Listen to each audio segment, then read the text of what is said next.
Ayan. Isang pasada na. So, ka-localike, tapos talent, then Q&A. Ay, ang taray. May Q&A. Oo, ganon yung So sequence. ngayon talent tayo at Q&A. Diretso na to, ha? Check. Okay, go. Alright. Ay, palapakan nyo naman ang ating si Stephanie from Welfare and Processing. Go! Ayan. So, hi, good evening everyone. My name is Stephanie. Kalokalike ko po is si Kamangyan Vlogs. And now, I will be doing a spoken poetry, which is a form of art in spoken way. Lights off, please. Huwag ka nag-lights off dyan. Huwag ka nagla-lights off, nagluluto lang naman si Oo. Kamangyan. Wala na pong ititim ito. Ay, di ba? Gusto mo matim pa yan? Pumikit ka, mawawala kami lahat. Ako nagigigil ako sa'yo. Gusto niya patim na? Kuya, patayin mo nga. Sino? Ito, contestant na to. Ang dami mong request. Ang hirap magpatay ng ilaw. Mamaya hindi na mabubuksan yan. Okay na po. Sir, pa-play. Thank you. Ito po ay pinamagatang OFW na kuma.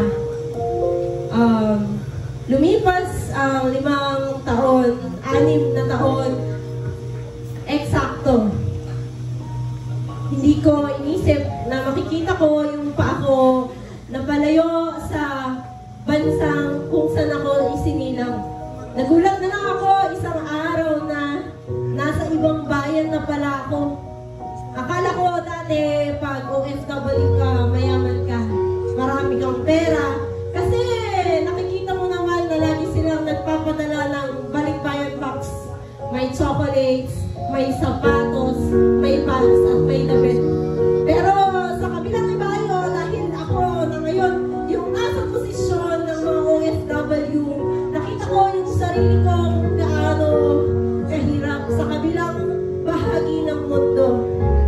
May mga panahon kagaya ng Pasko na hindi ko maramdaman dahil nakakulong na ako sa kwarto. Kagaya ng bagong taon na wala ang pamilya ko sa tabi ko. Doon ko naisip na iba pala ang hirap na ginagawa ng dolyar. Iba din ang dulot ng pera na binibigay ng mga OFW sa mga pamilya nila dito sa Pilipinas. Isang araw, tinanong ko yung isang magulang, sabi ko, kamusta po ang anak nyo? Ang sabi ng nanay na to, nag-request sa akin yung anak ko, pambayad daw ng tuition. Bibilhan ko siya ng bagong iPhone.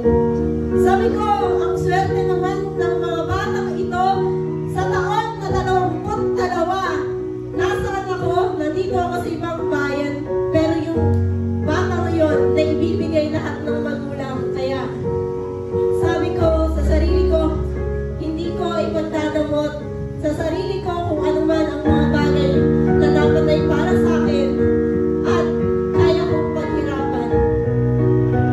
Isang malaking pagsaludo sa bawat isa at sa isang OFW sa bawat panig ng bansa na handang magsakripisyo para sa kanilang pamilya.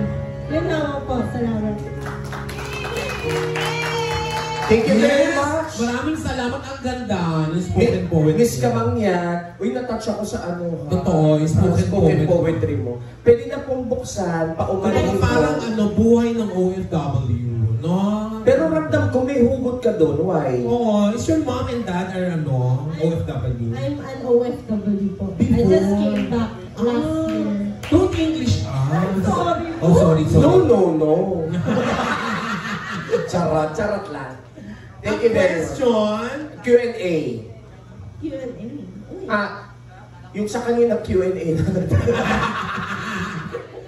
Anong ang question? Is it a casual question lang ba? Kasi si ate.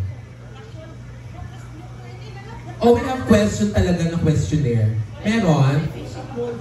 May fishing bowl ba?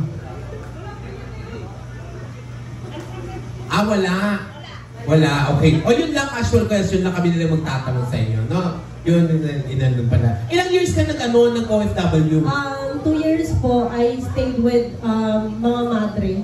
Ah! Yeah, I've been there parang... So you're taking good care of your ng mga madre, gano'n? Ng mga nun? Yes. Asang bansa? Israel po. Okay, nice. Ano ginagawa mo doon? Kung Ah, hindi ka na-encourage maging madre? Hindi po. Maganda po yung bokasyon nila bilang madre, pero feeling ko yung ugaling meron ako hindi ko matotolerate yung Yung sa sa loob ng okay. kumbento. Hindi siya pwedeng maging madre kasi pack girl siya. Ay! Grabe ka sa kanya! Pero Ah, sorry, beautiful siya. sorry, May sorry. asawa ka na? Meron po akong partner. May anak ka na? Wala po. Wala pa. Okay. Pero okay lang yan. Oo, tsaka beautiful si ate, tapos sexy pa, oo. Di pwedeng Oo. pinominosin. Kung ako lalaki, naku, Pipiliin mo? Hindi, sasampalin ko yan. Palakpakan natin naman to si Stephanie. Palakpakan. Thank you very much. Very good. Thank you very much. Kaya pala yung spoken poetry niya, gano'n na lang, may hugot.